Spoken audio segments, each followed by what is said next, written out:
యాదవులకి ముఖ్యమంత్రి వైఎస్ జగన్మోహన్ రెడ్డి పునర్జన్మనిచ్చారని, యాదవులు ముఖ్యమంత్రికి జీవితాంతం రుణపడుంటారని విశాఖ మేయర్ గొలగని హరివెంకట కుమారి తెలిపారు.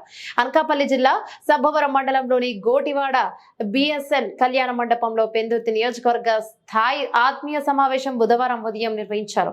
కార్యక్రమానికి ముఖ్య అతిథిగా హాజరై మాట్లాడుతూ, తిరుపతి దేవస్థానంలో వంశపర్యపరంగా వస్తున్న యాదవులు మొదటి దర్శనం చంద్రబాబు రద్దు చేస్తే జగన్మోహన్ రెడ్డి తిరిగి ప్రవేశపెట్టారని అన్నారు. కార్యక్రమంలో నాయకులు పల్ల కృష్ణ, ఇప్పిలి కనకరాజు, భగవాన్ జయరాం, చందు యాదవ్, కబడ్డీ అప్పారావు, చొప్ప నాగరాజు, చంటి తాతారావు, సర్వసిద్ధి బోరయ్య తదితరులు పాల్గొన్నారు.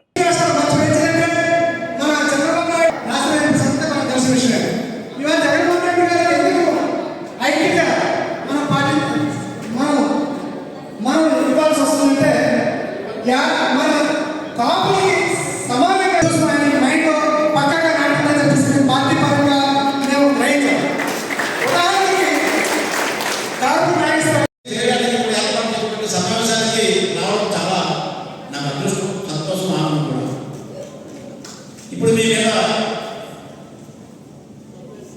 శాసనసభ్యులుగా అధికారులు గారు కానివ్వండి, మాకు కానివ్వండి, చాలా బాధ్యత ఉంది. దానికి కారణం ఈ నియోజకవర్గంలో ఉన్నటువంటి దాదాపు 30,000 మంది యాదవ సామాజిక వర్గానికి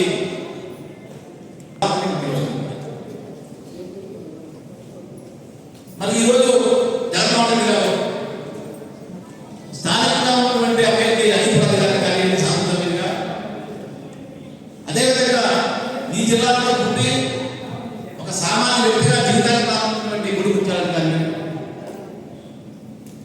పార్టీ ప్రతినిధులు మరి ఇవాళ తెలుగుదేశం కానివ్వండి, జనసేన కానివ్వండి, బీజేపీ కానివ్వండి, ఎందుకు ఈ జిల్లాలో ఉన్నటువంటి స్థానిక అవకాశం కల్పించలేదు? ఈ జిల్లాలో ఎవరు లేరా? ఎన్నికల కూడా అవసరం లేదా? 2019 నుంచి 24 వరకు మీరు ఆలోచన చేసినట్లయితే జగన్మోహన్ రెడ్డి గారు బీసీ పక్షపాతి, బీసీలో ఉన్నటువంటి అనేక వాళ్ళు రాజకీయంగా భయపడినటువంటి ఘనత ఎవరికి దక్కిందంటే వైఎస్ఆర్ కాంగ్రెస్ పార్టీకి జగన్మోహన్ రెడ్డి గారు. అధిక రాజధాని అలాగే ఎంపీ అభ్యర్థిగా పూడి ముత్యాల నాయుడు గారిని మనకి గౌరవ ముఖ్యమంత్రి శ్రీ వైఎస్ జగన్మోహన్ రెడ్డి గారు ఇక్కడ నిల్చోబెట్టడం జరిగింది. వారిద్దరికీ కూడా మనమందరము అత్యధిక మెజారిటీ ఇచ్చి గెలిపించవలసిన బాధ్యత వేదిక మీద ఉన్న మా అందరితో పాటు వేదిక ముందున్న మీ అందరినీ అని కూడా తెలియజేస్తున్నాం.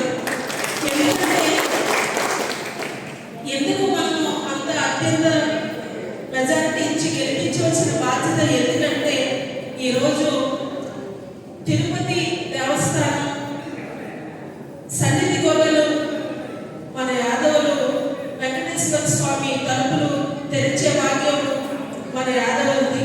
అటువంటి దాన్ని గత ప్రభుత్వం చంద్రబాబు నాయుడు గారి ప్రభుత్వంలో దాన్ని పక్కన పెట్టేశారు. దాన్ని ఈరోజు మన ముఖ్యమంత్రి శ్రీ వైఎస్ ప్రధానమంత్రి గారు వచ్చినప్పుడైనా, గవర్నర్ గారు వచ్చినప్పుడైనా, ఫస్ట్ సిటిజన్ ఆఫ్ వైజాగ్ మొట్టమొదటి మహిళ మేయర్గా నేనే వెళ్ళి రిసీవ్ చేసుకునే మహాభాగ్యాన్ని ఈరోజు అరుదైన అవకాశాన్ని కల్పించిన వ్యక్తి మన ముఖ్యమంత్రి శ్రీ వైఎస్ జగన్మోహన్ రెడ్డి గారు. నాకు అంతటి అవకాశాలు కల్పించారు.